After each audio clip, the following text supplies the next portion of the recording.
Yeah, that brings us right away into the grand final, our first map in the best of 5 series. So Ana and ETC already eliminated in the draft here. Pretty quickly, actually. The Ana ban against Banana, Yeah. it never gets old. It's once again just him not able to play that hero. Whereas ETC, of course, banned out against Breeze. It's a highlight. This game is going to be epic. So best of 5 series here. First map, also Battlefield of Eternity. Fireworks more or less guaranteed, and this should be good. Li Ming gets eliminated from the game as well. And what is Last Dance banning out against Washed Up now? We will find out. One more ban. Is it Rhaegar, double support ban, or maybe Johanna? Maybe even Garrosh? We saw some scary Garrosh play earlier in the day. Not from this team, but it was still rough to deal with. Or perhaps Immortal Race potential. Greymane still available. Vala still available. It is going to be that Garrosh. Yeah, Garrosh is out. First pick now. Could see again one on the support side. If you're going for that, then maybe even an early Rhaegar pick again for Hazorps and his boys here. There's of course a couple of options when it comes to the Immortal Pressure. Reyna, good pick. In the past, Very oftentimes good. also first pick for Washed Up. Well, let's see. It's going to be Tassadar. Stealing it away from Chris. I 100% dig it. Makes a lot of sense. Tassadar, Hasu's good at it. Chris is good at it. Just makes sense as a pickup. Yeah, I could actually see that the hero being banned out in a couple of the games later on again, which is pretty much what happens in most of the series. Early on, you still see Tassadar getting picked, and then later on, as the series continues, Tassadar oftentimes ends in one of the ban slots. Could definitely be what's happening in this one as well. But of course, it allows the double pick for the Last Dance, and there we have the two heroes that I just mentioned a second ago as potential first picks for Washed Up. Since Tassadar was taken, both of them end up in the hands of Last Dance. Reyna plus Rhaegar, the Bloodlust combo again. Makes sense to me. It's already looking good for the Last Dance draft-wise. What did the Washed Up pick to counteract it? Johanna's still available once again. Support-wise, they could probably leave it, but they might not want to get choked out, so we might see the Anduin or the Stukov. But nope, they're stealing the Yorel away from Wobby as well. It's all steals today coming in from Washed Up. Quasar, who's also been playing a lot of Yorel this tournament, picking that up very early. And Johanna, blinds, stuns, all sorts of disengage and disruption. Yeah, definitely very helpful setup for them now, as is. And they're still, of course, missing their support. They're still missing also a bit of additional damage, but there's still plenty to go around on those two fronts. Now, when it comes to damage, there's the Greymane ban. Okay, so the one thing that we have to point out is that at this point, Washed Up doesn't really have anything specifically for the Immortal yet. There are options around. Vala could be a potential one. We have Li Ming banned, Greymane banned, Reyna taken, so options are starting to be a little bit more limited. But there are still choices up for them. And I mean, Battlefield of Turn is not really the map I'm worried about it, but I really want to see if on upcoming maps we're going to see Kerrigan banned against Nick, because that has been a bit of a talking point for a long time. And as I said, the last time that I saw Nick play Kerrigan, he got 16 kills or 17, so we talked about this earlier. I want to see if Last Dance actually lets it go through later on or not. Just talking about it right now, I don't think it's becoming an issue now, but Nick is still one of the players that needs to pick, and so it kind of was fitting. Yeah, still there. It's always hovering over the heads of the Last Dance, so we'll have to keep an eye out on it for the future. Ooh. Here it comes, Thrall and Arthas coming in here, and that is interesting because that looks like the way they're hovering their heroes. This might be a three-man frontline hyper carry Reyna, as Poik is currently hovering the Thrall. I mean, it definitely should be. I don't think that we're going to see an Arthur's main tank anytime soon, so that setup would definitely put Chris into the only range damage category. But it also allows for Nick to now react to this, and what are we going to get from him? It's Kira again. Kira and Deckard Cain. The old man comes into play, a little bit more control through all of that. Yeah, interesting setup. That Arthur's in particular will be kind of cool to see how much of an impact Booby can have with this, as we're waiting for Breezes here to be taken. It's triple frontline versus what is almost certainly going to be triple frontline. The question is, what frontline is it? With Arthas on the board, we could see something like a Nubarak, perhaps, as leaders will have a little bit of the pressure taken off him. Or it could be the Muradin, but it is in fact a Nubarak coming in for Breeze as the final pickup here. It's a lot of dive potential coming in for the Last Dance, and Acid Drenched Mandibles will combo very well with Arthas. Yeah, that's going to be super interesting now if they can, how much value they can get out of this. I don't know, I kind of like what Washed Up has in general. I really feel that they could do a lot with that. Hasada and his Q can definitely turn the tides here a little bit. Banana H on Deckard Kane, if he doesn't get locked down himself, then he always has a chance to provide a few seals. There is the potential that Washed Up is walking away with this. It's really a coordination effort at the end of the day, I suspect, but it's a hype one. I like it. It's a good setup. Very aggressive one for the first game, and that's exactly what we want here. Absolutely. Nick's Kira is where I really have the concern here. Not in terms of concern for Washed Up, concern for the last dance. Last time we saw Kira, especially on this map, Nick was 1v3ing. Are they going to be able to turn that? They have the Arthas now. Keep Kira in place. Maybe they can use that for kills.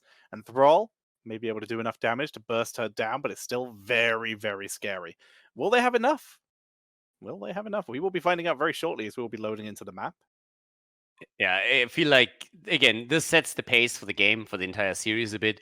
This is more of a team fight oriented map than others, where the macro aspect might give a bit of an advantage over two Last Dance, but it should be a highlight for sure. And we're going to see how control actually works out for between the two teams now. And I think setting the stage here for the rest of the series is super important, and Battlefield of Eternity can certainly do that, especially with lineups like this. I'm hyped for it. This is awesome. This is a great first map.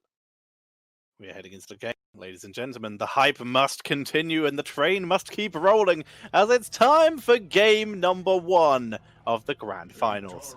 Washed Up on the left, the Last Dance on the right. So we are heading in. Split up. Arthas in the off lane for Wubby. I'm curious to see the build for this, because that is going to be interesting, because we did see an auto-attack Arthas earlier on in the day, and Crash Lightning, baby. Yeah, Trash Lightning comes in. That's actually going to be a lot of fun already, because oftentimes now on the map you will see the Trolling Thunder instead, and Thrall taking to the solo lane. But if you are able to go into the 4-man rotation, then Trash Lightning is actually a really good talent to have, because if you are able to stack it, the damage into the late game is fantastic. But you won't really be able to do a whole lot with it if you are stuck on the solo lane. But here's where Wubby, of course, comes into play. Now, Nick is also still sitting towards the top side and is trying to get some extra damage in. We don't even need to kill him. Just them. Ooh, if they can, it would be fantastic. But just a little bit of extra damage is helping Quasar on the lane and would allow Kira now to rotate down. And also a 2 versus 3 setup makes it initially a little bit harder for Thrall to get decent stacks together on his Crash Lightning, and you want to prevent that for as long as possible. He will acquire one of those. Zalia also rotated up to top lane. He's gone for Wolf Run here for faster rotations. So we'll actually allow him to rotate up, heal Arthas, and make it back down. And it's exactly what he did. Very cool to see here. Crash Lightning, 2 stacks. Not bad for Thrall so far as Poik takes some damage. But he gets out. He plays it safe. He keeps he keeps the stacks even if he dies, but he's able to stay in lane and keep acquiring those stacks. Yeah, the 4-man is really important for him here. And this is also where Washed Up, of course, is forced to spread out a little bit more. It's really up to them to make that work. It's going to be tricky, of course, if you're trying to go for the camp at the bottom of the map. Breeze on his little love bug is also rushing around here, just barely jumping out. Urel is there too. Nice flick towards the wall, but the camp is still taken. That rotation from Urel from the top lane definitely helped them a lot. Now Arthas on the minimap, as you can see, is going into a bit of a different position because he wants to slow this down. So he wants to slow the rotation down to steal experience away from them. But in this case, at least, Urel doesn't really care, jumps over, and doesn't really lose too much, but you can tell that there's now a slight difference in experience. And that is something that Wubby is going to try and do now pretty reliably. But this, on the other hand, is a problem. Nicely done by Nick. Well played. They get the kill against Thrall. Not only fantastic because they get the early kill, but also because it slows down his stacking even more. Fantastic kill there. Very nice done. That was all set up by Banana Rage with the Sapphire into his root there. He was able to pick up a nice cheeky kill as level 4 is hit for the Last Dance. Even though they did lose a member, they've been able to soak quite well here. Here it is for Washed Up, though. Both teams able to hold together. And it looks like it's going to be more of a standard build for Arthas, going for the Frozen Wastes at level 4. No cheeky Icy Talons this game. Yeah, not in this one. But what I still want to highlight also a bit is that in the setup that is being played here, while the experience lead goes over to Last Dance, if they can control the stacking on Thrall, that would be great for them towards the late game. And I really think that that could become a bit of an issue. Thrall is amazing when you can get those early stacks together, and then you have continuous poke throughout the later stages of the game, which would also work, of course, for the rest of the team to get good value there. But if you get slowed down on this already early on, then it's really tricky for Thrall to get serious value out of this. And we'll have to see how much poke can actually do as the game continues. In this case, though, Nick barely making it out. The Rhaegar coming in for the last fight, but Zelia is not able to connect that. The halftime show, on the other hand, also goes to the last dance, or at least it's about to. Well, as I say that, Hazu is also falling. Ooh, this is getting a little bit spicy. They're losing out on the halftime show on the Immortal, and they just lost Asada. So last dance with a lot of momentum in that fight. Nicely done by them. Looking very good with that kill. They now have a bit of potential as they move forward. Zalia pulling back, playing safe here as Breeze also dropped below. Feels bad playing a Nubarak. He doesn't have a huge amount of health. Poik backs up, and Wobby able to buy a lot of time for his team. Multi-man route. They're all able to back up, but that's not stopping Poik, just running in and continuing to slowly work this down as Hasawobs tickles the Immortal. Yeah, that's one of the problems that they have. The lineup, of course, is nice for some of those team fights. The problem is if it just comes to Immortal pressure, you are not even holding a candle to what the last dance is running here. But they can maybe get that kill, and indeed they do. Arthas is down, Whoopi is eliminated, but they need a little bit more if they really want to take the objective. It's a bit of chase going on. The stacks keep coming as Arthas is able to connect another chain lightning. Arthas, of course, is still 5 seconds out, but Tacita is trying to work on the Immortal HP. This is where Thrall actually is getting a lot of stacks here, because really Poik is uncontested here. He's slowly working down the Immortal, and because there's a 4-man defense and Tacita takes so long to deal with this, he's getting stacks for days. He's about to run out of mana though, as they do try to take the fight. Azalea is knocked back, good disengage by Dayquaza, but finally we do see some ground gained by the last dance, and they will take the Immortal. Yeah, they claim the Immortal. They're also on level 7 now, a bit sooner than their opponent, so that's good. Ancestral Wrath comes in as usual. Iceborne Fortitude, we got the cleanse in. Yeah, and off we go. Top side, level 7 is needed for Hazo, Ops, and his boys. They should get this in a moment, at least if Urel is able to get some experience at the bottom of the map. It shouldn't be a problem, and there it is. So 7 now for both teams. And 14 stacks for Thrall. He's 15. And that's only 5 minutes in. That's a really, really nice stacking process for Poik. This is looking great for them. Arthur's also up to 82% in the bot lane. Was able to duel with Urel for a bit. Chris knocks back in though. Ruby's down in the root, and this has basically been guaranteed kills each time they've done this. Nick with the revolving swing into the Ruby, into the Sapphire, and then the root of Decade Cane has worked every time they've done it. Yeah, the kills that they're picking up are really nice. The problem, again, it's a little bit of the setup in the early game, right? You get kills, but the death timers are still very low, so you don't really get a lot out of the kills. The opponent will be back with 5 on the map after just a few seconds. So one of the reasons why they struggle around the objective. They now take a lead in the experience, washed up that is, but during the objective battle, they still need to make up for the fact that they don't have a really good tool against the Immortal. If you compare it to Last Dance. A big fight up at the top, on the other hand, is a bit of a different story. Arthas is already in trouble, and Whoopi goes down. Taken apart here, and that's another kill now for Washed Up. If they can continue that, they will be in a great spot once we're hitting the mid and late game. Pre-level 10 Wobby, Arthas having trouble. This is kind of what we did expect seeing the hero. Now, which is a shame, because I was looking at this composition and being like, you know what, Bloodlust plus Syndragosa would be super memes and fantastic. With the amount of times he's died, it's definitely not happening. We will be seeing the standard Army of the Dead to, well, try and keep Wobby alive in these fights. I mean, now it's all about the camps again. Level 10, of course, for Washed Up as an early tool in this would be awesome for them, and they're gonna get it. Last Dance will, at least initially, lose some HP on their Immortal, but they still got that Jimmy factor over there. So that's gonna be huge. And now with level 10 abilities, it's of course always a bit of a game changer for as well. So that needs to be highlighted here too. Top side. I mean, look at that fort. Despite the fact that we have 4 kills against 1, the fort is incredibly low, and Last Dance is already aggressively pushing it again. Really putting on some pressure here, moving forward, and look at how the Last Dancer are positioning. They are backing out of here, and for good reason, especially due to Kira's level 10. Unrelenting strikes. We got the stuns this time, And so far, these stuns have been super impactful from the team, so even more CC is terrifying, but there's level 10 for the last dance, and they move forward. Yeah, they move forward, but look at the Immortal. There is not even a big lead or anything for Washed Up, despite the fact that they had the earlier level 10. They didn't have a lot of wiggle room here. There was no massive time window or anything. So now it comes back to that team fight potential again. And of course, all of these stalemates here, they allow Poik to stack even more. And he is going to do an incredible poke damage job later on in the game if he can really complete his Crash Lightning this quickly. So he's looking quite strong here. Good job by Masquerade, stepping forward a bit to make sure that it doesn't bounce. But still, Poik is doing great on the stacking.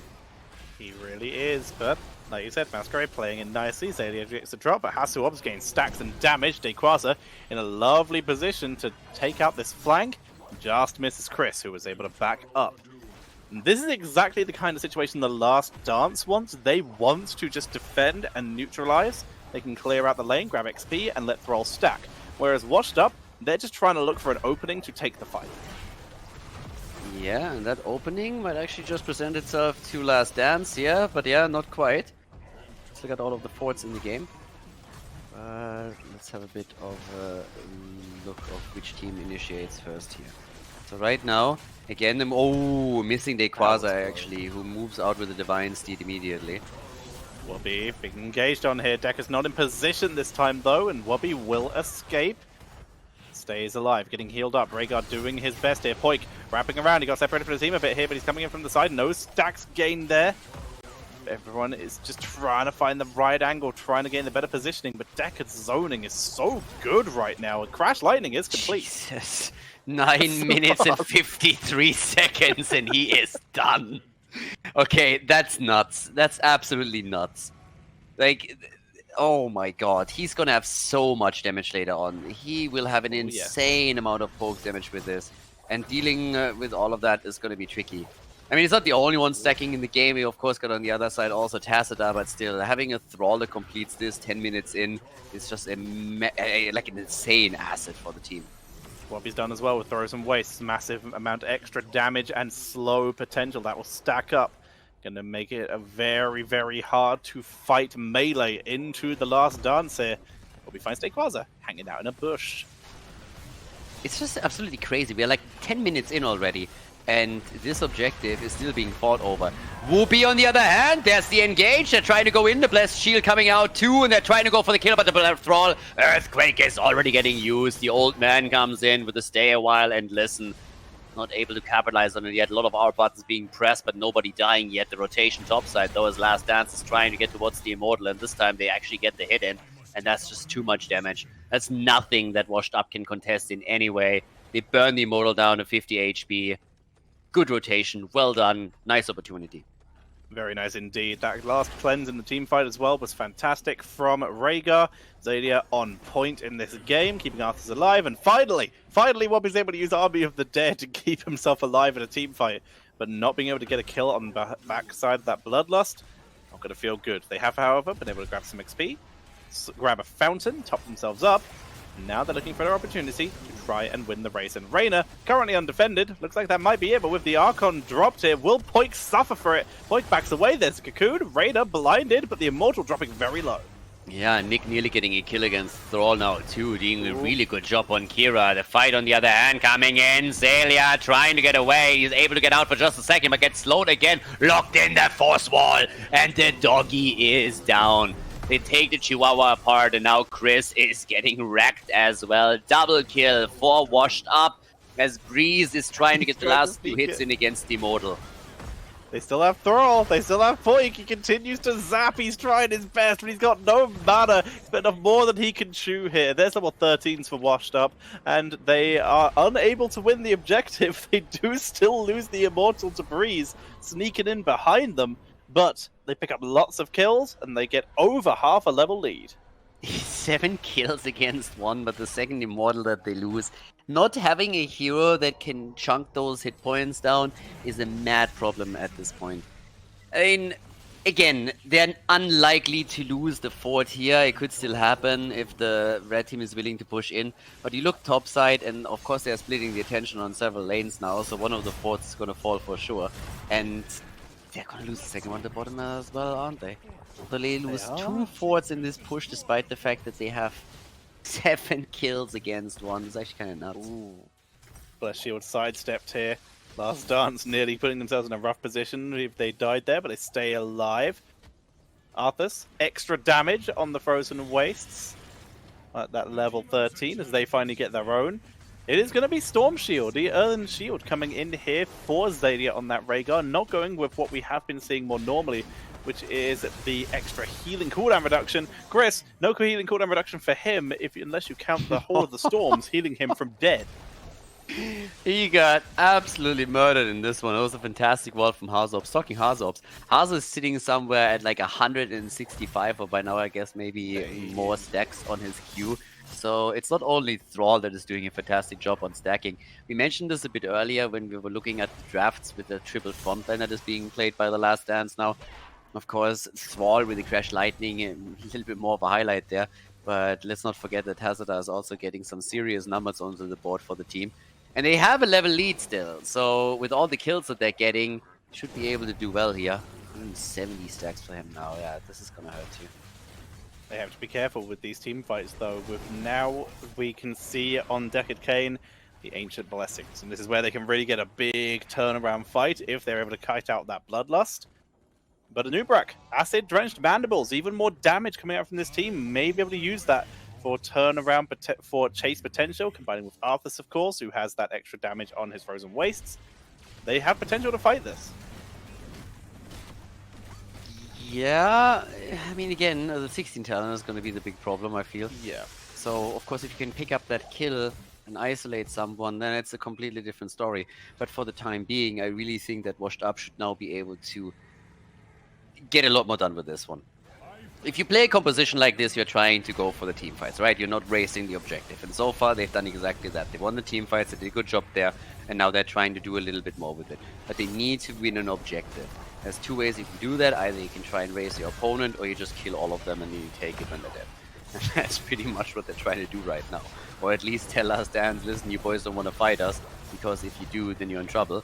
And talk about trouble, Wooby might experience that, and Tassadar just chunked him down so quickly. Holy hell, that damage output now.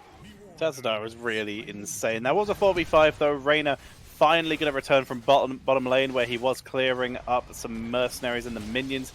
Rhaegar also now clearing the minions, so he's not here for this fight as they move into the defensive position. No one counter-racing. Chris just here for a team fight as Oracle sees everything that's going on. Yeah, Urel at the top is now moving over, has taken the camp down. Yeah, Jimmy on the right side, trying to do his thing. So once more, the blue team has to force it. Epicenter is now in play as well. We got the Thunderstorm too, and yeah, that's one way on how the stacks don't really matter that Poik has. If you just kill him at the beginning of every single fight, you're gonna do well there. Bloodlust on the other hand, trying to turn it around. Yeah, Banana Rage! Banana Rage taken out. Xaydia wrapping around from the side as we can see Wobby dropping low. Unrelenting Strikes is popped early. Wobby in full retreat. Oh dear, Descartes is going to pop him here. Taken out. That looked good for a bit. Wobby got a massive choke point delay there, doing so much damage and rooting everyone. But with Thrall gone, they did not have anywhere near enough damage to finish off anyone in the fight.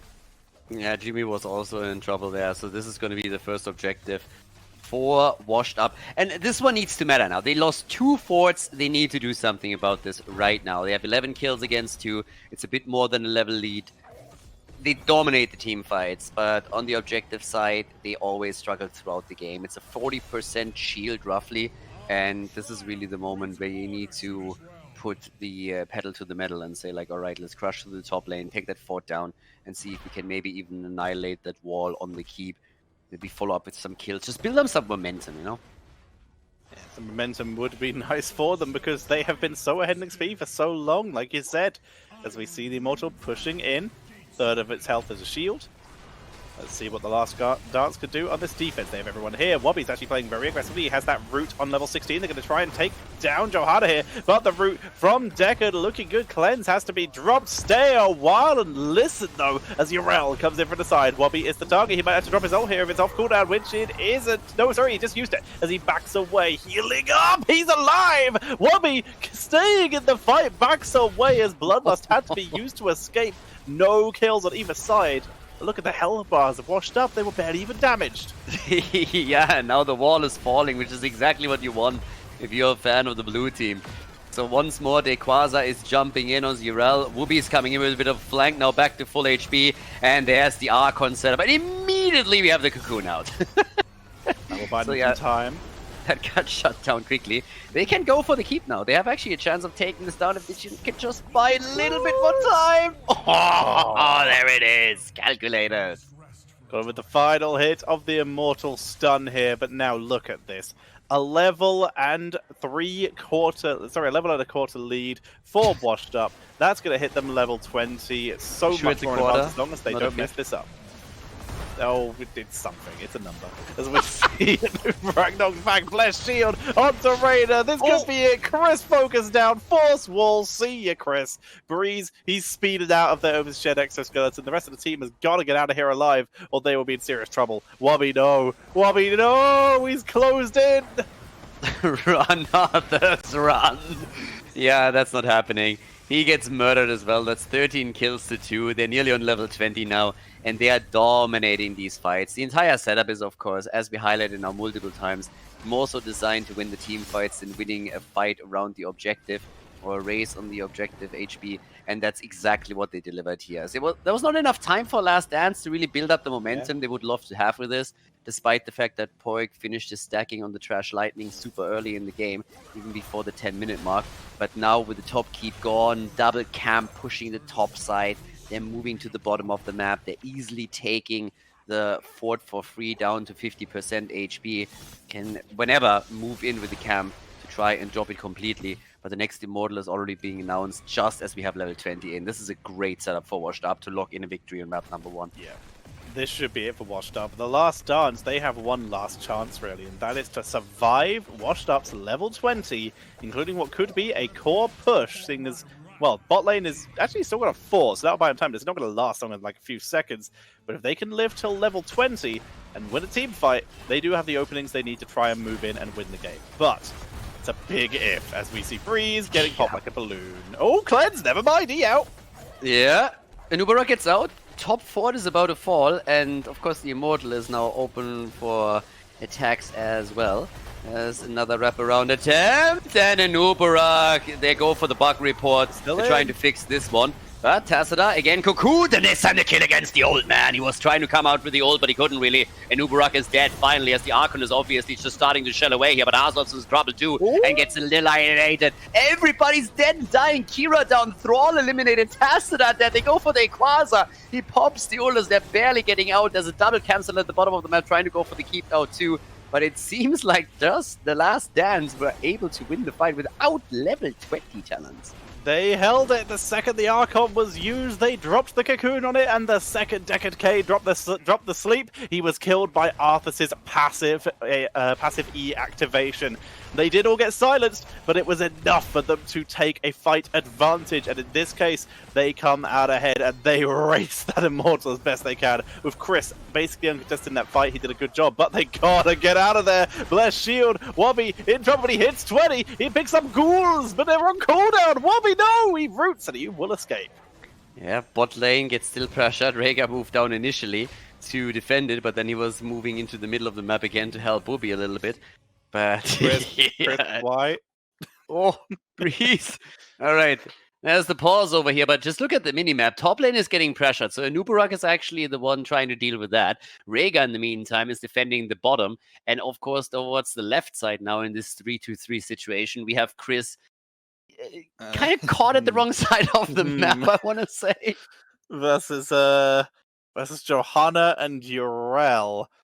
If he has his E and Arthas can get to him, I can see him leaving. I mean, I can only assume that the reason that Breeze is actually pausing the game here is that Chris is having some troubles and the bot just thought, you know what would be a great idea? Walk into enemy territory and take that Immortal down. He heals. He's on the run. Goodbye. Just goodbye. Here comes Lobby. Root missed. No. Root not landing, and Chris is down. That is really bad news. Yeah, there's the kill right there. And that couldn't have come at a worse time. Now the bot lane is still under pressure. The keep is actually losing HP. They have to defend the keep. They have to defend the immortal. There are too many fronts where they have to fight, and this is just not happening. So despite the fact that they won a big battle, got the level 20 talent, they're going to lose the immortal. And the bot lane, where the immortal is going to push through, has nearly lost the keep already. So fact of the matter is, keep's gone. That one you can kiss goodbye. And I honestly think game's gone there. I don't think they have enough damage to kill anyone, especially if Poik dies here. Bless shield, that is game. Down he goes. And with no one left to do damage, Arthas, he's going to try his best though. Here's the Bloodlust. They're going to try and win the fight. 3v5. Is Bloodlust this good? Hasu's down. But there goes Breeze. And Zalia, separated from his team, has to take the wraparound. Immortal's uncontested. Zalia's just going to try and cheese the Immortal while the Wobby is trapped in base. But this is looking like it's it. Yeah, pretty much. I mean, yes, Tazada is down, but now the keep is gone, and especially with Urel. I mean, this is a 4 versus 3 setup that they're rocking now, and they're even going for Chris again. And there it is. He came, he saw, and he died. Many VD GG. That's that. Dead again, and the core gets attacked. This best of 5 starts off with a victory for Washed Up as they lock in the W in Battlefield of Eternity against the Last Dance. Get the Method Mayhem Grand Final. Nicely done by Washed Up.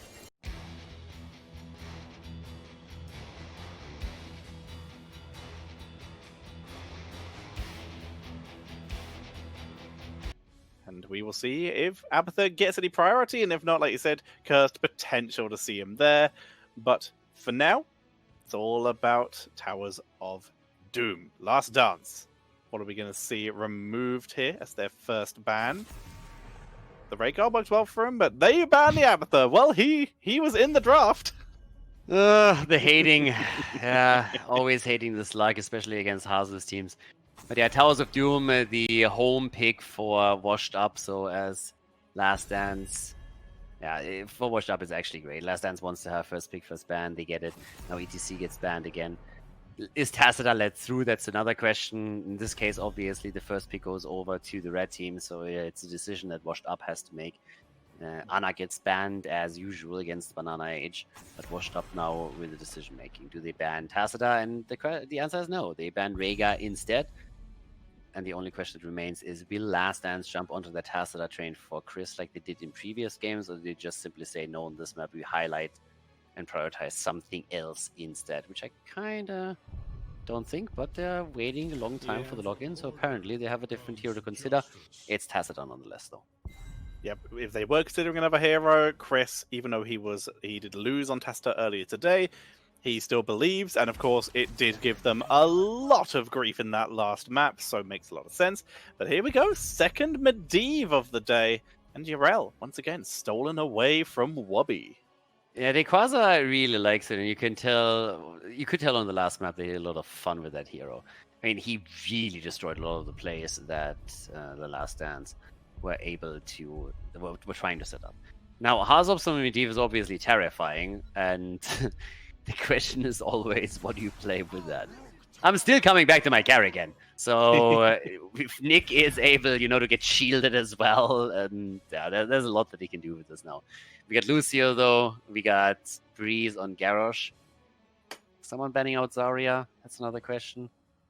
I mean, if someone bans Zarya, it's Washed Up. Yeah, I don't think they do ban the Zarya. I think the Lucio is already enough speed boost for it. They probably just ban whoever was going to counter the Kerrigan, because with that Medivh, I think you might be right that Kerrigan could be seen here. They ban out Hammer, and that's fair enough. They play it themselves, but it's still just super solid for zoning potential, especially when you have a Garrosh. It's very, very hard to get onto Hammer, so it's a solid enough ban. Okay. Moment of truth. What do you ban third? I honestly think you might be right. It's the Kerrigan or the Diablo. One of the two. Yeah, I mean, or Johanna, I guess. Or Johanna. Masquerade also super strong on that, that's true. There's a Diablo ban, okay, so they're targeting Masquerade with this. So there should be Johanna and a range, and you save the Kerrigan for La. Oh, need his healer. Never mind. Honestly, with Nick, you just never know. Nick is always the pick that they usually save for last, and then he just brings in whatever. But do they really play Kerrigan here? I mean, he can play. The guy just can play everything that does damage. You can give him a Tracer. You can give him that Carrigan. He's been playing Greymane a lot. Ooh, Brightwing. There's a bit of a global action. That is a global action. I mean- Brightwing coming in here, and I still don't think this rules out Kerrigan, dude.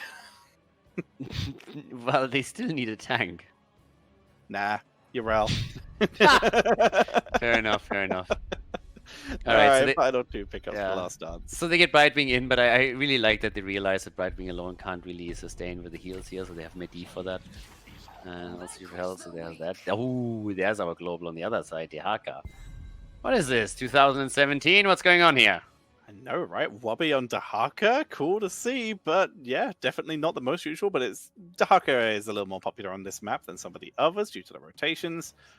Now Masquerade, final pick, a main tank for the team, unless it's memes.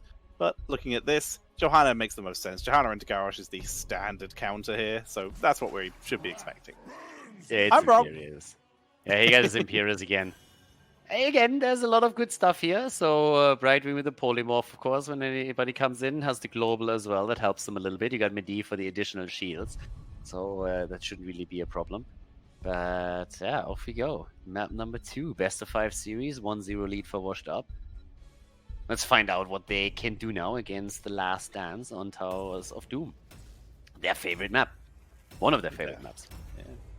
I really like this Brightwing. Like you mentioned, it can't really heal alone, but what it can do is apply spell armor. And the damage output outside of Archon is Jaina Tacitor Q. That's their main damage output. So that spell armor from Brightwing is actually a little bit clutch. I'm digging it. The question is, do they have enough kill potential themselves? I feel like I feel like they do, yeah. If we see again these insane lockdowns with the lunge and just like the CC that follows up on it, there's definitely a chance for that. Now we have to keep our eyes on Medivh as usual when you have a Medivh in your setup, because it's just like incredibly impactful if you stack his baseline completely, if you're able to set these portals up properly. But there's a lot of tools in this team that can be incredibly annoying. Urel being one, the polymorph from Brightwing, you have Medivh, so nuisance factor is definitely over 9,000 at this point when we're looking at the blue team. That's definitely true. Can definitely see it, and in theory they could also... Actually, you already mentioned the Emerald Wind, right? No, actually I didn't. Okay, well, that's another great disengage tool if they wanted to go for it. Blink Heal is obviously the standard for keeping the team alive. But if they want to make it even more annoying, jumping onto Medivh perhaps as he portals, Emerald Winding with that could be fantastic. Or if they want to make it more annoying, they can always pick Murky. Always true. As we're heading into our second game, we still got the lead for Washed Up. This is, of course, the best of 5 grand final at Method Mayhem. On the left side, Washed Up in blue. We got the Last Dance on the right side of the map. Lucio against Brightwing in this game. We got the Haka also, and the main tank Imperius once again. A little bit more popular these days. Impactful for sure. But yeah, time to shine. Can Washed Up do it again? Can they get the 2-0 lead? Or will instead the red team lock in the victory on this map? Last chance with stacks for days. No party mix to complete the mix, but it is going for that natural agility coming in from the... oh, hang on. Primal agility, sorry, but we're taking the focus onto Breeze and first blood applied. Yeah, it ain't easy being breezy. So Garrosh goes down, Greymane comes in with a kill. Nicely done, well played. And that is Washed Up off to a good start here, I gotta admit. So yeah, nicely done by them. If they can copy that a couple of times, that would be great for them. Make it really tricky for the opponent's team, but yeah, good, off to a good start here for sure. Portal comes out, looks like they wanted to try and pick off Zalia, but he knows he's able to boop them away and prevent anyone from getting caught out of position. In fact, he's going to bully Nick a little bit here. Needs to be careful, he's fast, but he is squishy. Poik dueling Masquerade, and of course, Masquerade is winning because he's Masquerade and he's on Imperius. Yeah, okay, let's have a bit of a look. The camps are taken. 1 minute is now in. Dehaka still top side. Urel, not so much though. She's actually starting to rotate down to the bottom of the map to help the team out if they want to invade here, which they decide to not do. So, well, actually, as I said, Urel comes back. Masquerade was trying to go in. Garrosh says, "You gotta be kidding me, bro," and just throws him out. Breeze was super close. I think if he'd just gone a little bit to the... If Imperius had stepped up a little more, Breeze could have put him in his own base. Yeah. But I mean, he goes full bouncer here, so yeah, at this point, he's just like, yep, you're not getting in here. I'm sorry. But still a bit of a lead in experience. Nothing crazy. Tazada is going to recover that in the middle of the map in just a second, but the pressure through the bottom as they're attempting to push the pumpkins into the towers and get the initial damage in. Again, they love playing on this map. The bot lane control that they oftentimes are able to establish here is super smooth. Oh my god, Breeze! Holy hell, what a setup with the CC here. A nice follow-up from Brightwing with the polymorph as well that nearly netted them another kill. We are seeing the dream shot coming in from Brightwing. Range and cooldown reduction if you hit the center, and if you combine it with the Hush later on, that could be another big CC to follow up on the already very high crowd control composition that we are seeing from Washed Up. So they continue to take control, Hand of Freedom once again, and that is Ravens, I believe, coming in for the Medivh. More damage, please. Yep, definitely Ravens. Yeah, also 11 stacks for him so far. I mean, stacking in general is going to be something that we have to keep our eye on, not only for Medivh with the 11, but also you look over to Jaina and the ice block that Chewie was working towards, the 10 stacks for Tacita right now. And here's a triple altar phase. So let's see who gets the early lead here. 2-for-1 trade is what we normally see. Indeed. And the question is, how are they going to play this? Right now, it looks like easily the 1-for-1 as Wubby grabs his own. You can see that Urel finished hers off as well. Now, is Wubby going to make his way down to the bottom lane? Yes. He is waiting, though. No, he's going to be patient as his team were able to take a little bit of control. And they still have Jaina for one more delay. Brightwing going to top off Masquerade with that level 1. Yeah, Celia's just being in pain. But the channel is still in, so they get the 2 altars against 1, tiny lead now. But yeah, you're nearly done with the channel, and then Lucio just speeds in from the side. So they decided against fighting this one. Didn't want to take the battle here, never really committed with Dehaka to the bottom fight, and just said, okay, take the early one. It's not the most impactful. Again, you can fall behind very massively on this map and then still make a comeback by simply establishing control on lanes, taking those bell towers back and gaining some momentum through that. So the attempt of Last Dance to try and get some experience that Dehaka can pick up on lane while the rest of the opponent's team is focusing on the objective. It's definitely, I mean, not really working just yet, but they're trying to also make sure that Washed Up is not walking away with too much XP since they are still pushing the bot lane and even take the tower down. That's a charge-based build for this Imperius. Masquerade really trying to put the pressure onto Breeze right now. Does land the charger onto Zalia, but Zalia survives. Here comes the teleport, and the portal perfectly timed, not dropping Banana Rage in a position where he might get in trouble. But here comes Wubby, but he is prevented by the boop of, by everyone able to disengage. Yeah, and that's always a bit annoying. If you're committing to your global with the Dehaka and then you don't get anything out of it, that's super annoying here. Now, they didn't lose out on a huge chunk of experience or anything, because they already were able to push the lanes out, so that actually is super important, because that could have backfired very, very quickly. Luckily for them, it didn't in this case, but yeah, still the play is being made here. As the rotations are in, slightly in experience, nearly level 3 now. Move down to the bottom of the map as we have now 2 altars spawning. And all of this is still happening before level 10, so level 10 is not going to really be a factor for this one, unless the fight is super drawn out.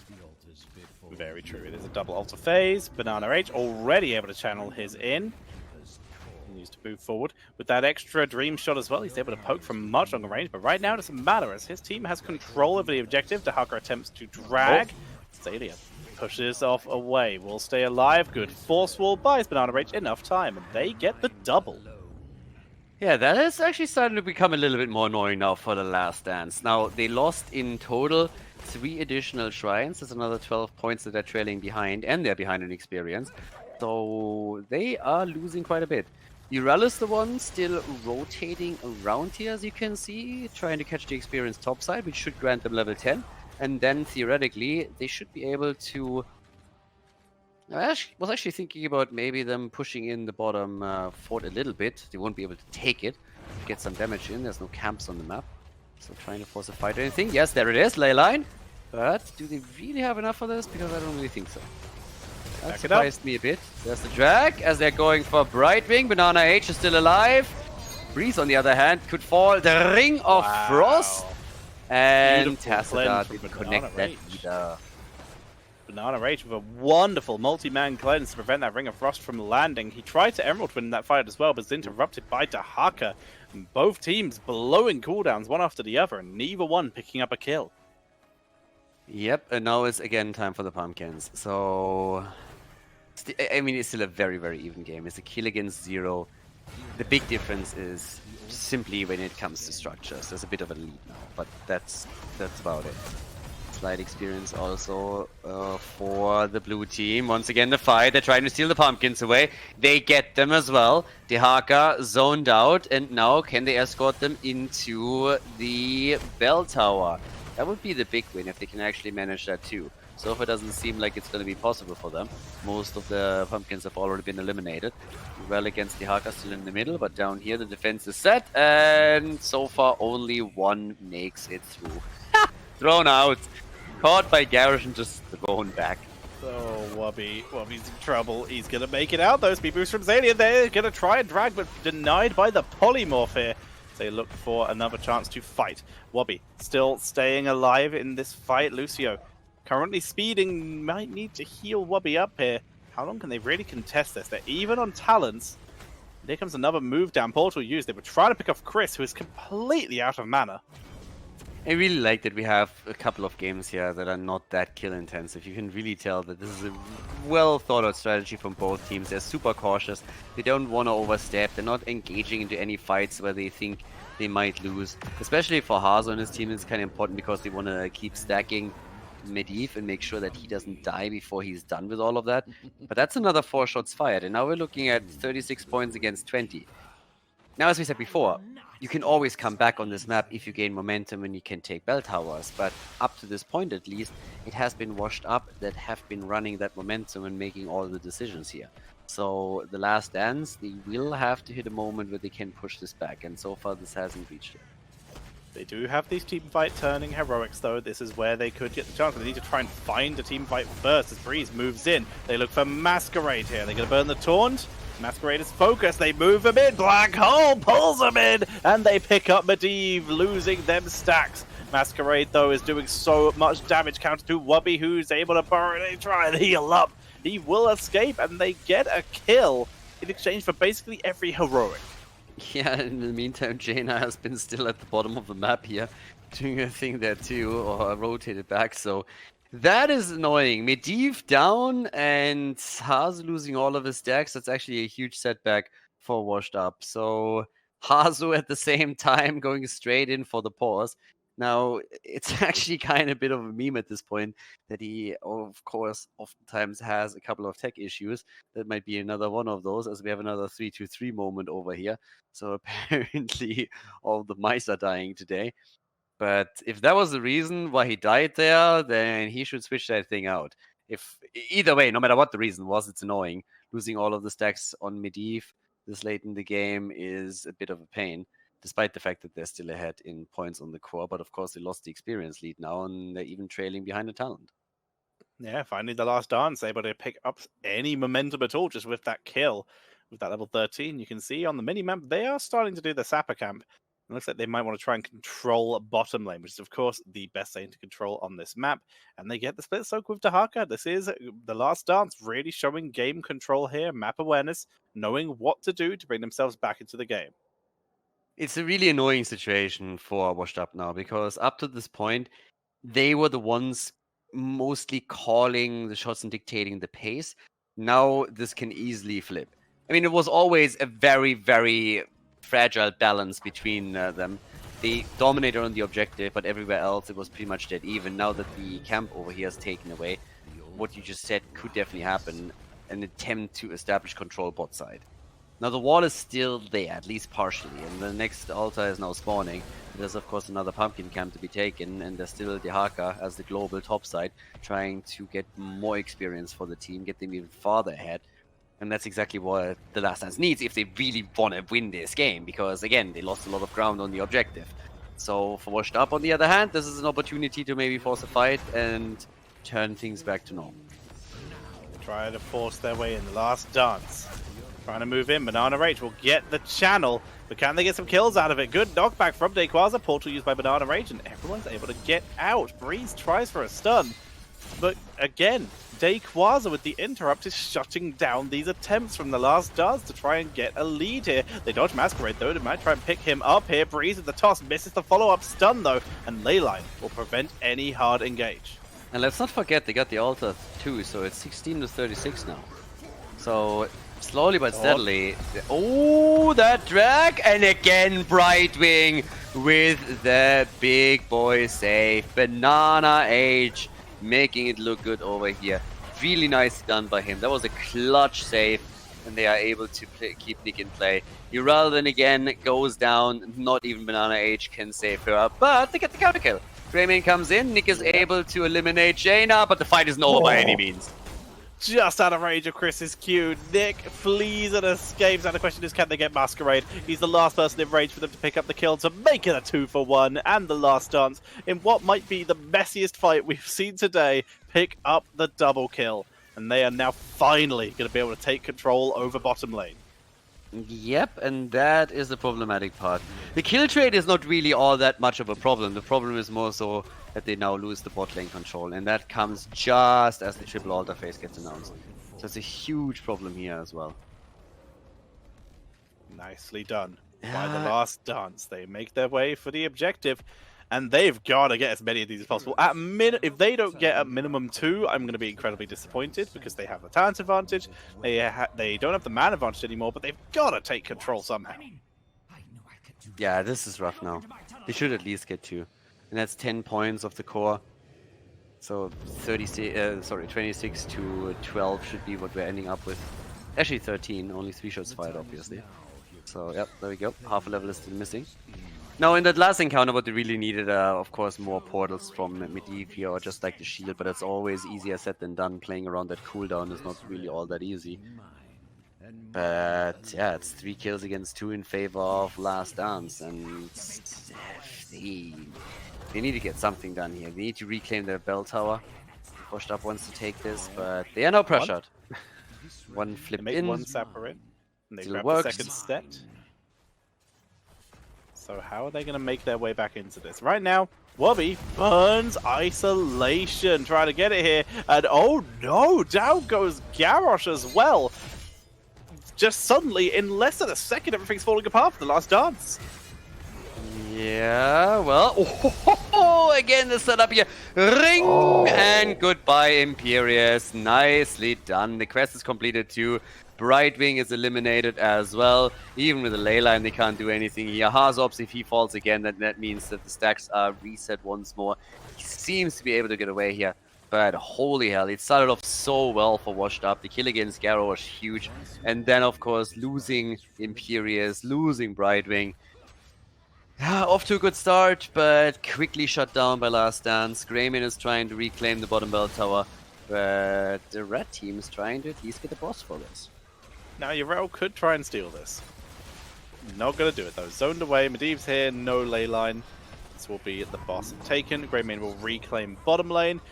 You can see Garrosh teleporting in via the tunnel to that middle lane. And they looks like they're going to try and go for the double. There's the Oracle. They can see who's there.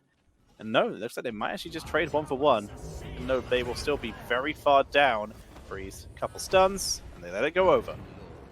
Yeah, so it's ending up in, single digits now. 14 to 9 is what we're going to see. But this is still incredibly close if you consider where all of this started. So it's 4 bell towers against 4. So the bottom bell tower control was traded for a grab on the boss, which they decided was enough for at least the time being. But it's still that level lead for Last Dance, which is the bigger problem, because once they have level 20 talents, and it's a completely different story. Very true indeed. With the Last Dance moving around. Camp's about to spawn on the left-hand side. And Breeze waiting for his moment. Next altar phase. Looks like it might be a double bottom and mid lane. Oracle sees this camp being taken. Zalia is trying to annoy Dayquaza. Breeze gets polymorphed though. He moves in Black Hole, but he is deleted. And Leyline turns that fight around. Full retreat coming out of the last dance, but can they get out? Really well done now. So Breeze down 5 versus 4. They are trying to chase a bit more, but with Zalia around and him speeding everybody up, they're getting out without any trouble, or at least for a time it looked like it. But now we have Whoopi locked down for a second. That Blizzard damage against Dayquaza is a bit of a problem though. But that was an important kill. The question is just how much more can they get out of it, because Washed Up now has a 5 versus 4 on the map, and this is the opportunity that they need to use here to do at least something. I mean, they look, not even that. Not a single one of these pumpkins makes it in. 20 seconds for Garrosh to take the next camp. Now, of course, with the altars activating another 13, there's a small window that they have where they might be able to get a channel or two. Let's not forget that Last Dance is down to 9 points on the core, so this is actually incredibly close. If they lose both of these altars, it's a single point for them. Garrosh about to respawn, but he's still not going to be available for this fight for another 6 seconds due to travel time and portal time. Shots already coming in from mid. Garrosh not even taking the portal, he's just going to run down to bot lane to make his way to the team and not get caught on the rotation. Whoopi able to delay with just sheer fear factor. Burrows, he tried to juke out the Celestial Charge, and he will do so, but the polymorph comes out. Garrosh has arrived, looks for Nick, taunts on the portal, Black Hole, but he takes the portal, and the Ring of Frost hits no one, but they're still going to try and make their way in. Leyline Seal will buy time. Where's the follow-up? Good charge, It's too early though, the charge won't hit anyone.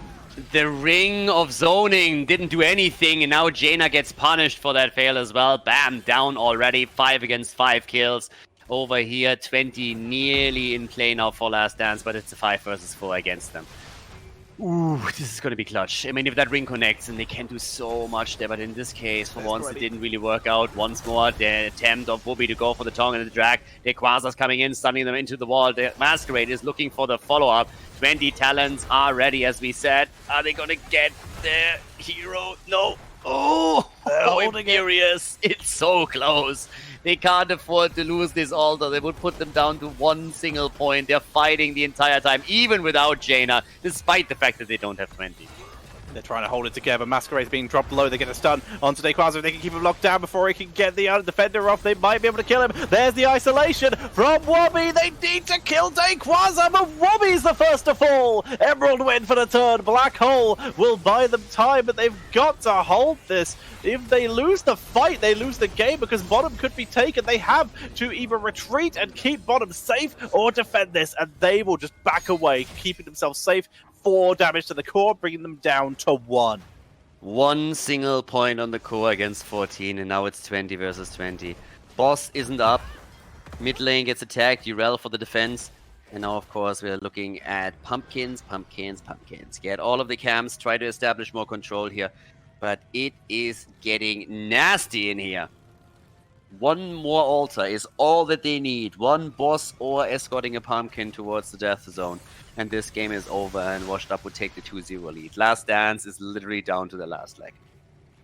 Chris playing back, just zoning as best he can with Lightning. Medivh in position though, and he has Leyline. Could be all they need to set it up if we see the Last Dance grouping up for too long. Don't be surprised to see Hasu popping out the sky and setting up for a kill. Breeze desperately trying to find someone to kill to keep them back in this game. Oracle sees no one's in the bush. They rush this down. Boss is available though. Another camp taken. Boss is up top side. The Arc actually even portaling in and double checking that nobody is there.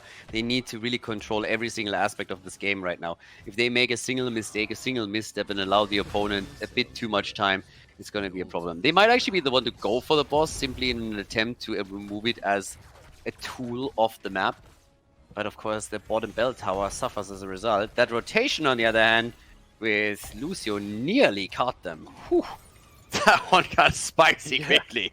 That was really, really close getting away from this.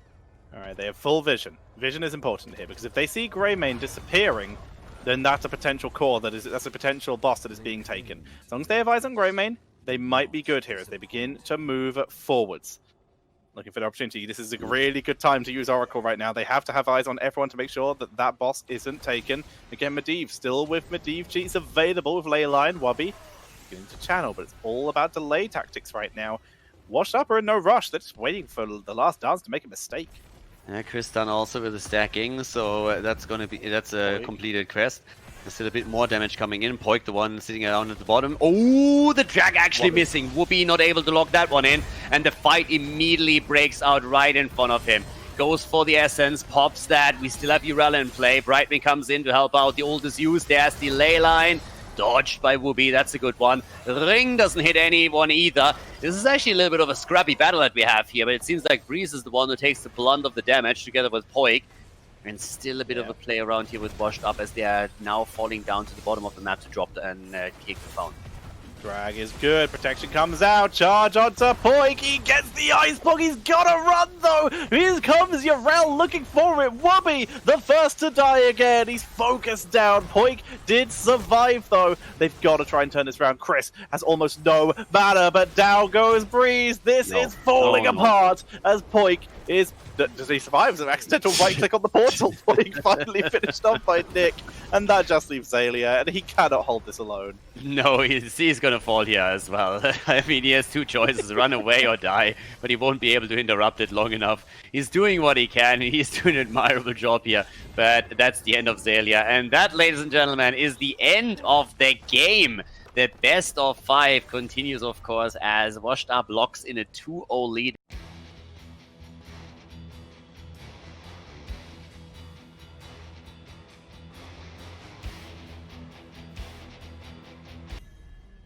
All right, let's go. Game number 3, the 2-0 lead for Washed Up as we're heading into Tomb of the Spider Queen.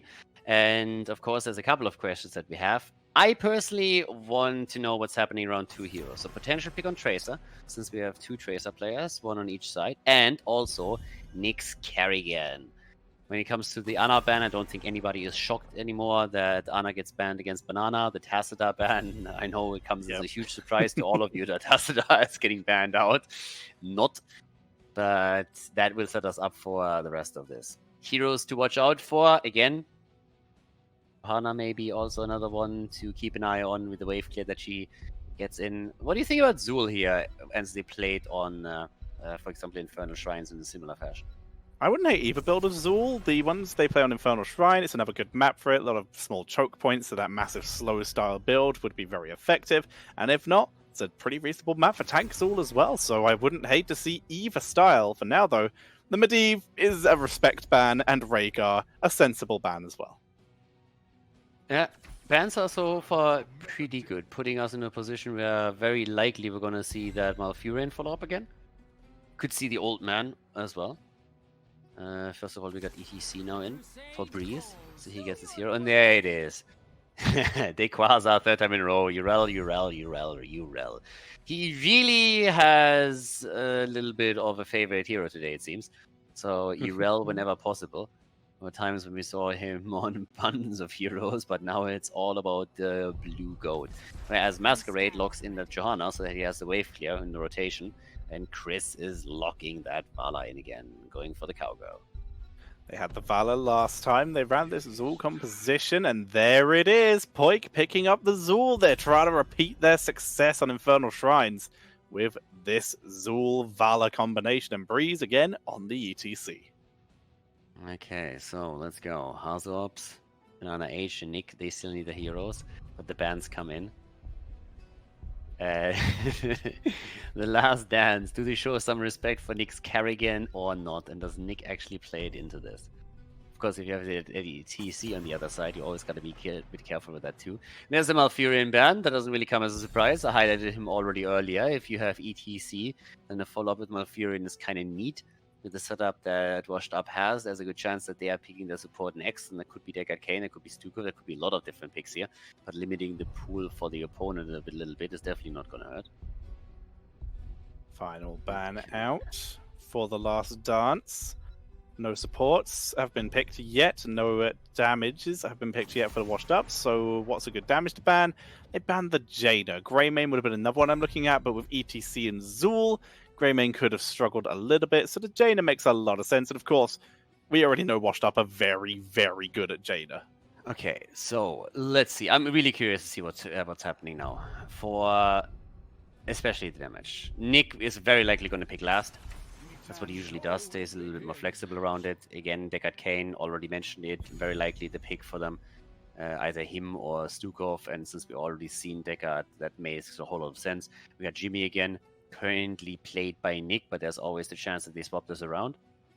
Yeah, and that might be what they're trying to do. Trying to pull out the bait here to open up for Kerrigan. It's a small map. She'd be able to get around very easily.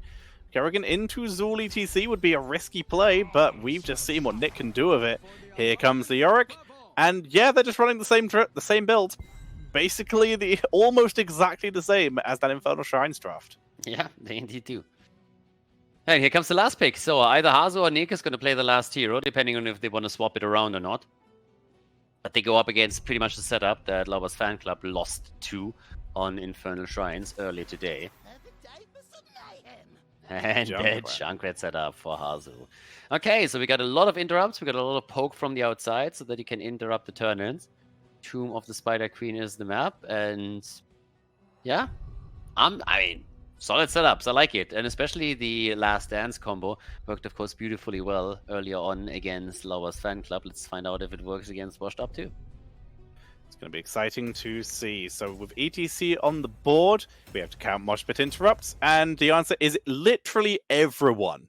Everyone on the side of Washed Up has potential to get a mosh pit interrupt. So the question is, does Breeze pick it? Does Breeze take it for the fear factor, or is this a stage dive game? I mean, even if it's just for the memes, you hit it somewhere in the middle of nowhere, you have to go for it. It's hey guys, literally their logo, okay? So... Guys, this Bruiser Camp is killing Zul. Breeze, I got this. They're not dancing, I don't understand. All right, we are getting ready for game number 3. If Washed Up are able to take this down, they will win the grand finals in a 3-0. If the Last Dance can take it, though, they may be able to take us to a reverse sweep, but they've got a long way to go. Yep, and let's find out if they can actually do that, because again, reverse sweep, they have to win 3 in a row now. This is already match point for Washed Up, and we're gonna find out if they can pull it off. Game number 3, Washed Up with a 2-0 lead, as mentioned. Last Dance. They, of course, don't want to go down without taking at least one map, so let's see if they can do that. It's not going to be easy against a team that plays such a coordinated style as what we've seen from Washed Up here today, but definitely not completely impossible. So time will tell as we're kicking off the 3rd and potentially final map of this series. Bold strategy for Anduin coming in here, and Block Party. Very important against this level of competition with ETC. This is a good map for stacking prog rock, but the burst protection against Reyna is going to be the big deal here. So it makes a lot of sense to see that popping in. As for now, Wobby just dueling with Dayquaza. They've been having their own rivalry during this game as well, and in this case, Dayquaza will come out on top again. Yeah, that URL setup. It's kind of funny. I mean, Whoopi was really known for his URL plays, and now we have Dayquaza going up against him, just continuously picking the exact same hero here and just saying, like, yeah, that's mine now. Was once yours, now I made it mine, and you just have to deal with that.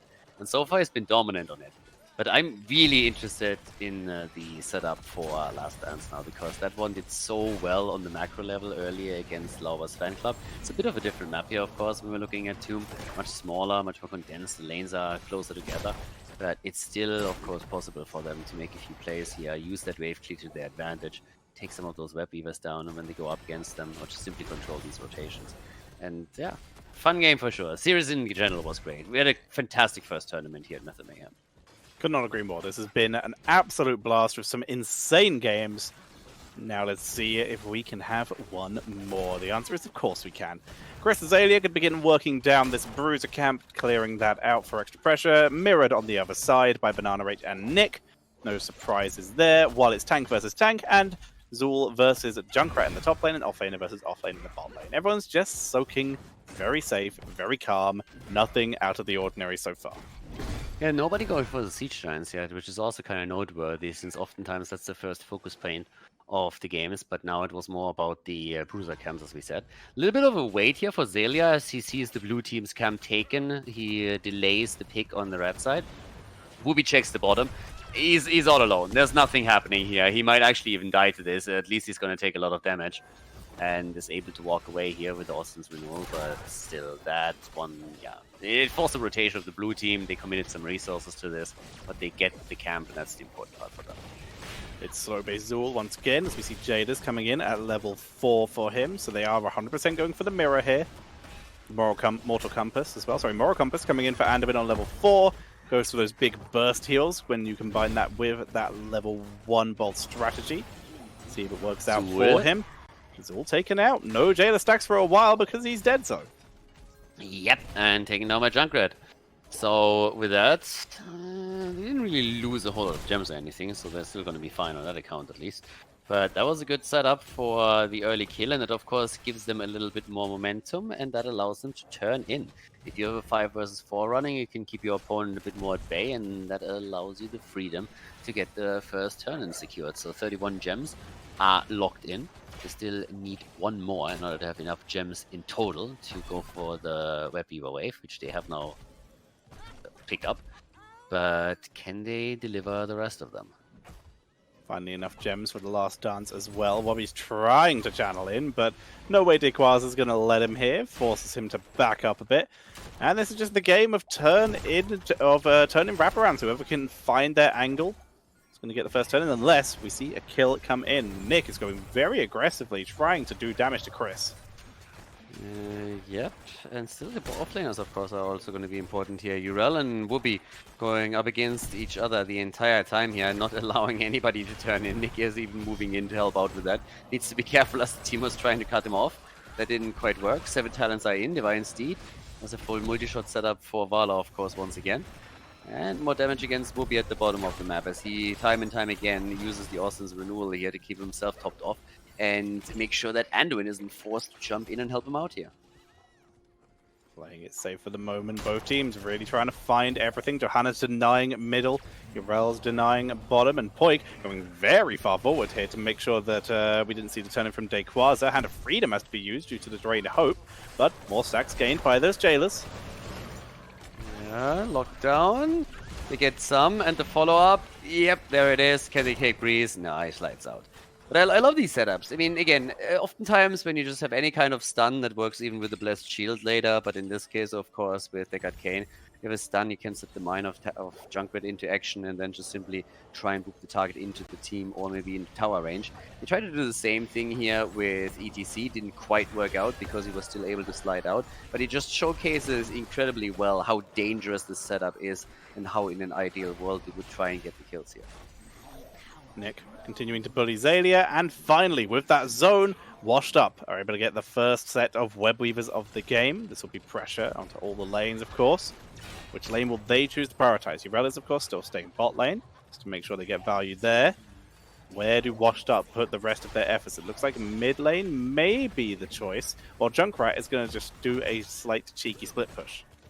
I mean, with all of the setup that we have for our wave clear that we are seeing on the red team side, they should actually be able to defend this without losing too much. They have some incredible clear heroes here and need to put them to the test now. The main aggression is happening in the middle, as we can see now, so that's where they are attempting to get as much damage done as possible. Just taking a few walls down would already be a bit of a win, so that would definitely help. But let's see how much they can get out of this. I mean, for the time being, Weaver, the bot lane is still doing some work. In the middle, the entire wall has been destroyed, so that's already nice. At least a fountain, if you could drop that, that would of course be great. But not so sure about that right now. Poik zones everyone else away, and level 10 is hit simultaneously with no forts down, both teams grabbing it, and it is gonna be Mosh Pit. Breeze with no fear against a comp where everyone can interrupt him. He says, I'm gonna do it anyway. I mean, I would have been shocked to see a stage dive over here. It doesn't really give you too much. The thing with Mosh Pit on the map is just simply that you can still I mean, even the threat of a Mosh Pit forces the opponent to hold a few abilities back. So that alone is already great. Masquerade gets interrupted just half a second before he's able to complete the turn-in. That's a bit unfortunate for them, but outside of that, we still have 61 gems for them, so they could go for the double turn-in here. But there's tons of gems for the last dance. They hold 90 gems, so they have enough for a double turn-in as well. They very much do, and they're trying to find their angle, though. But Washed Up continuing to hold them back and deny them. Camp is taken. The Yorick's in danger. He has 39 of these gems, but they're not able to catch him. Sadie with a cheeky heal. They play it safe. And the Yorick holds on to the gems and his life. Yeah, what else though? I mean, right now, we haven't, again, this series in particular just showcases again some really high level play here, and you can also tell because we don't see a lot of kills, aka there's not a ton of mistakes being made that you can capitalize on. Sometimes it snowballs a little bit out of control, but so far that hasn't really happened in this series either. So Chris with another strafe tries to pad his damage numbers a little bit, but they are already zoned out of the turn-in spot. They're trying to get something done here with Jealous from Zul to maybe force out the Iron Skin, and maybe try if they can follow up on it. Hasn't happened so far. It's still 1 kill against 0. It's 11 versus 11, all about the wave clear, and just a desperate attempt to turn in again as both teams hold a ton of gems, especially the red team. I mean, Leo alone has 42. They have 112 gems that they hold. Breeze is under attack. He holds 22, is sliding out again, but it's insane the control over these points. Poik was so close for the turn, and Zadie is going to have to come in for another interrupt. Barely catches Masquerade with that. The animation of that Divine Star is kind of interesting, so cool to see him actually grab that. Breeze back in a way, in trouble. Face Melt will shut down Dequaz a little bit here, but here comes the Riptire. And it's going to be finally Wobby turning in his gems, and his team will get the Web Weavers. It's actually kind of interesting. URL moving away from this and not actually holding that. So they allow the turn in. Yeah, it's 13 versus 13 in just a few seconds, so it will be even talents on the teams as this comes through. But again, how quickly can Nick in particular take this down now? He's the one who has to do the most damage here, thanks to his level 1 talent, of course. See what they can do. Breeze gets again hit by another concussion. Mind forced to back away. Level 13's hit by both teams again, nearly simultaneously. They're still holding this together. Mid-Web Weaver gets absolutely bodied. Zadia, though, takes some good damage, but Masquerade very patient with his Iron Skin, and as such, they don't choose to engage him. Yeah, the top doesn't really do a lot, so they can take this one out easy. Over here, though, this is a little bit different. Masquerade is now coming in. They need to be so careful there, too. They're obviously still in a position where they hold tons of gems, so if you die now and lose them, that's always the ticket back into the game. If you fall a little bit behind, that's not really the big problem. If you lose the gems and you don't get any objective pressure, then you're in trouble. Breeze continued to try to be annoying. Fort health definitely went a little bit in favor of just the last dance here, with top lane taking more damage than their mid lane. As such, they come out a little bit ahead, and of course, both teams have enough for another turn in. The last dance almost have enough for 2. In fact, Soda washed up as they're going to try and move forward. The great use of the light bomb was not enough, as Breeze is now in full retreat, trying to keep Poik alive. Wobby trying to deal with Dequaza, and Chris is kiting everyone. Good focus, but a lovely Ardent Defender keeps him alive, and Breeze is now in serious trouble. Concussion mine, he's actually put to freedom. He will escape. Yeah, they're all escaping. That was actually really clutch, because this is the dangerous moment. Once that you lose the first target, you're trying to recover the gems and get out of there. And if the blue team would have been able to just kill a few more heroes on that end, they could have denied so many gems to them. Instead, there's still 105 in the possession. Oh, Poik has 41. He cannot die. Now, the blue Web Weavers, they come down next, but oh my god, this is clutch. So clutch again. 2 kills against 0 as we're 11 minutes into this. Wooby in a bit of trouble down here. There's a drain. Wooby needs to get out of this. Oh, he's delaying. He's buying time for his team. He knows he's going to lose the gems, but he's moved in for the time for the rest of the team to get here as they take out Raider. But is this going to be worth it? Lightbomb onto multiple members with the stay of 1 and listed onto 2. And that will be enough. Zalia and Poik taken out. Marshpit, though, turn it with the strafe. And what Zalia lives as they turn it around, taking out Zul, but they grab Johanna. And that makes it a 3 for 2 somehow, going in favor of the last dance.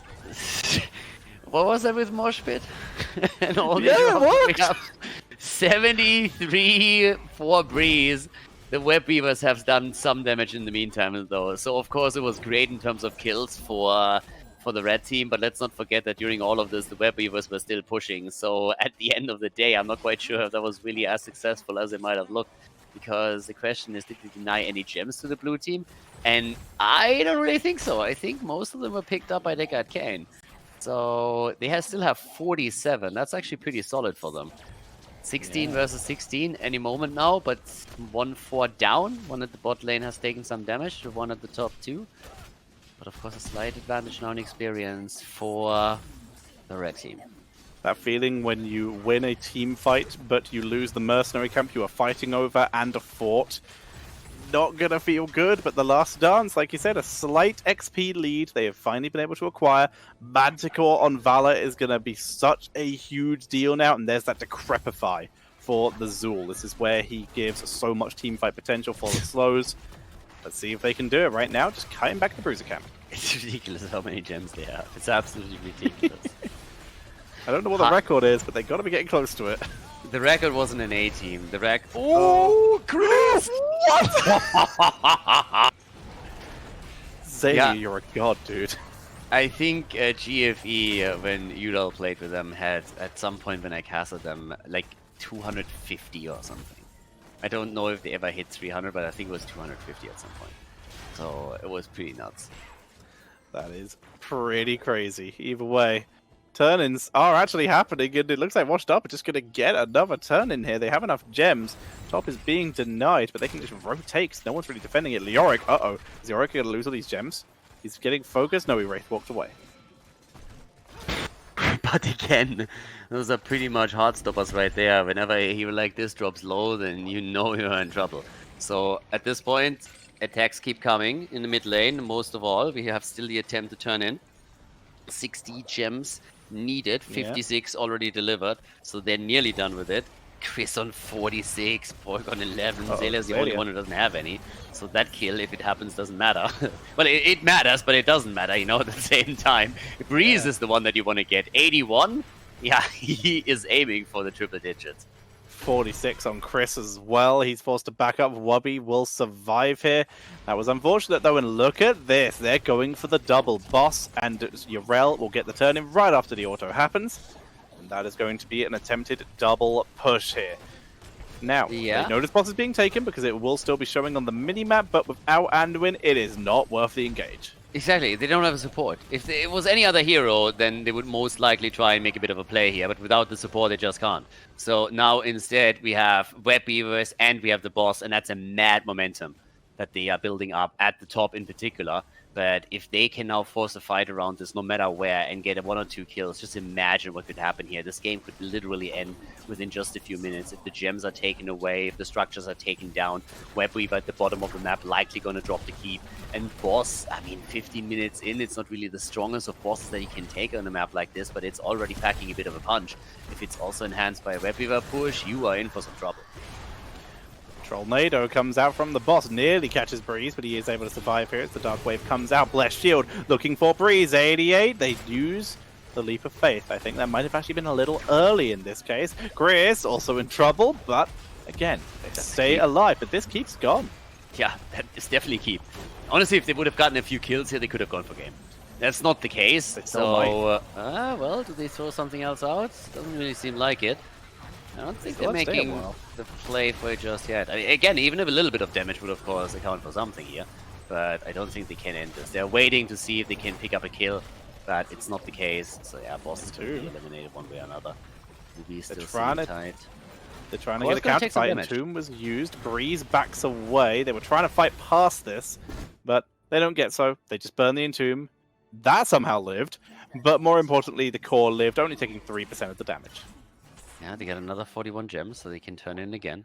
I mean, not get a Webweaver wave, but they can at least, you know, turn in and make sure that they're not losing those gems later, which is also important. The Quasar in particular is most likely going to try and get rid of that. But another camp is taken. Fort at the bottom of the map could also be eliminated if they just move in for it. 20. Yes, a 20. Online. It's a clutch one. I mean, seriously, they could get another turn in here before... Nah, not quite. The window is too small.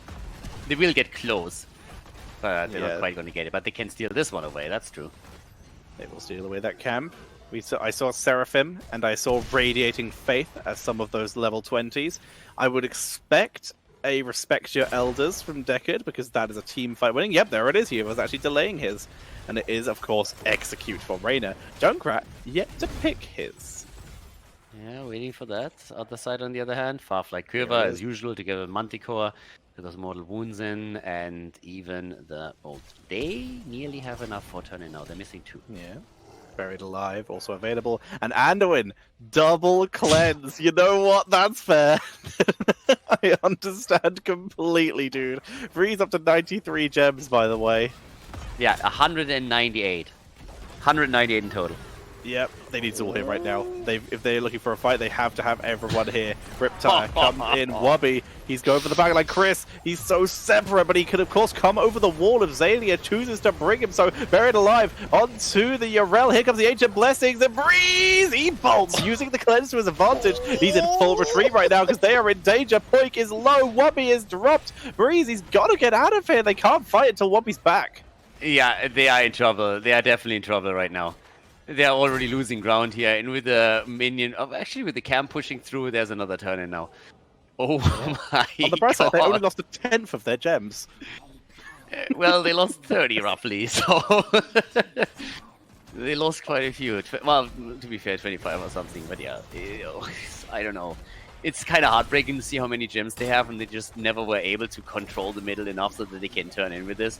And now Washed Up is pushing through 18 minutes in, obviously trying to get more keeps and maybe even end the game. But this is rough. Honestly, Wubby's Entomb didn't really do anything. Like, Yeah. Urel was totally fine there. So there was no follow-up on it, and now they have to desperately try and defend this. I mean, Leo will be back in just another second, but it's keeping gems. the middle under pressure. Oh, with the 100 gems! Breeze! Breeze! Oh, and he's down! Oh, Poik! Can they get the gems? Wubby! Pick them up Wubby, slowly. no! Oh, they have most of them. Top They lane, got bot 40. lane. Buried Everything Alive. is trouble. Oh, Leo is dead. This has to be it, right? Yeah, Keep the Buried down. Alive got no one. Keep down. 2 keeps down. Zul's not even here. He's trying to clear up because he thinks they can maybe take the 3v5. Stay a while and listen. Zalia, he is in trouble if they finish him off. This is game. Down he goes. And that is it, Khaldor. Our first Method Mayhem Cup champions are washed up with the 3-0.